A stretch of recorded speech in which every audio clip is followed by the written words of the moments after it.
Okay, so let's get going to the next presentation. Well, in today's ever-evolving landscape, identity is no longer static. Behavior is no longer anonymous, and devices are just not an access point. They are, of course, the data hubs. Well, the thing is, how do we all bring together these three things together to prevent, predict, and most importantly, preempt the fraudulent activity in real time? Well, the answer is coming here. Let's learn how the fusion of identity, behavior, and device data is transforming the fraud risk management today. We have industry key experts coming up on stage and joining us for the next presentation of fusing identity, behavior, and device data to outpace fraud. Calling upon Mr. Mehul Dhikonia, Head of Data Science, Bureau ID. Can we have a huge round of applause for him?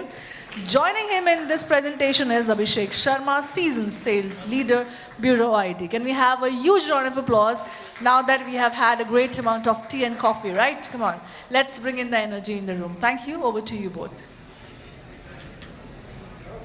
Good. Thank you so much, and very, very good morning to everyone. I think it's just about right to be saying good morning. In about a couple of minutes, I will be so wrong. It's nice that we are having a smartphone to be one of today. And the smartphone by itself has created a lot of challenges in the BFSI industry itself, in terms of the app frauds and the scams that we see. So between me and Mehul, we want to walk you through in terms of a new approach that we are taking in solving the frauds, and also looking at back in terms of the legacy of fraud itself. It's not that fraud by itself is new, right? It has existed since time immemorial, till the time that we had banking and lending. Fraud has always been part and parcel of our life. It's just that the game has changed significantly now with evolution of technology, improvement in connectivity, and the fact that in our country, tech barriers are extremely low for people to be innovative in using tech to be committing financial crimes. Earlier, we used to look at fraud in isolation. We look at one individual and said, this is how he has deceived the BFSI system, or this is how he has hoodwinked money out of an individual. Now that's no longer true. Now fraud by itself is an organized crime. It's no longer a crime that exists by one individual. You have networks of people. And so the modus operandi has changed. The method of catching fraud itself should also change. And I think that's something that we are working on in terms of how do we look at the network, how do we look at beyond the linear solutions, that this is a point in time issue, and what is that we can identify as a pattern. What do you mean?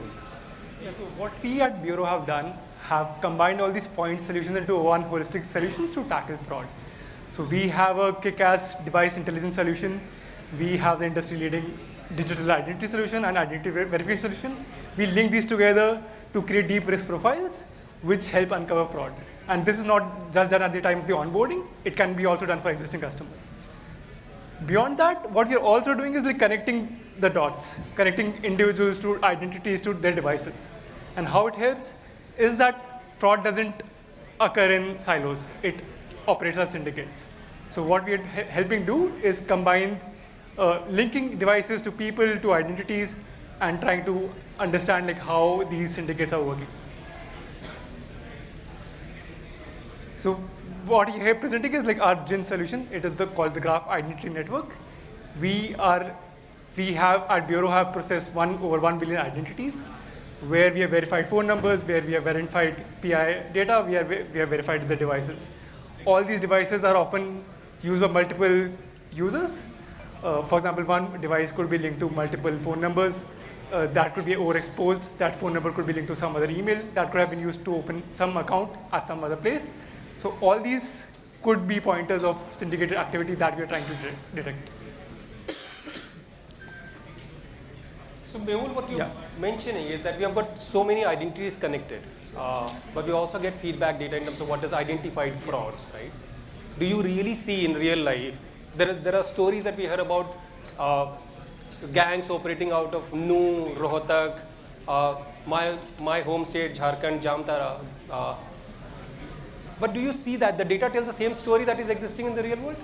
It does, it absolutely does. So we recently caught a fraud ring operating 50 kilometers from Bhopal.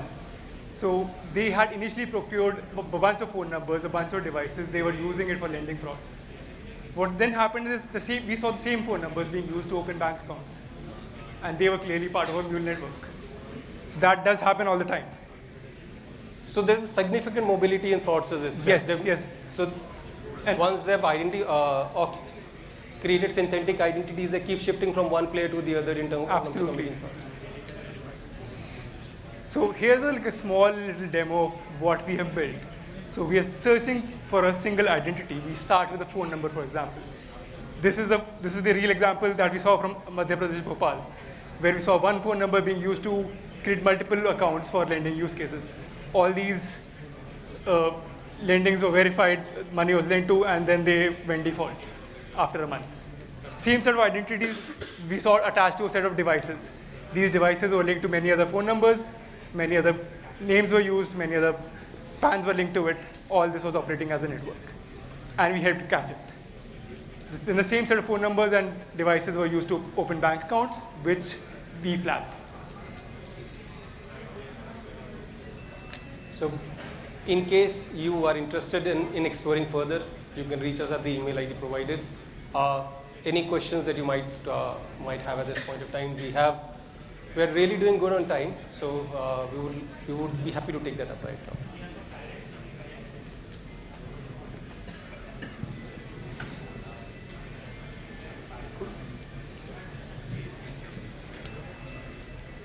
Thanks. Thank you. Well, thank you. Do we have any questions? Please feel free to ask. They both are here, so any questions? I think either the presentation was perfectly informative. Thank you. Thank you, both of you. I'll request you to please be on stage. So I think Mr. Chandan Poddar is here. I'll request you to please join in to felicitate our presenters. I'll request Mr. Mehul and Abhishek to please join us on stage to accept the memento from both of us.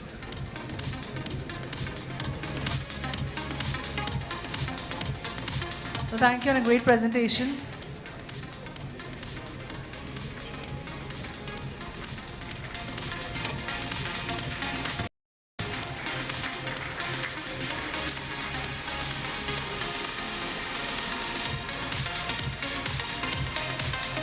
I'll request again Abhishek to accept the memento from us.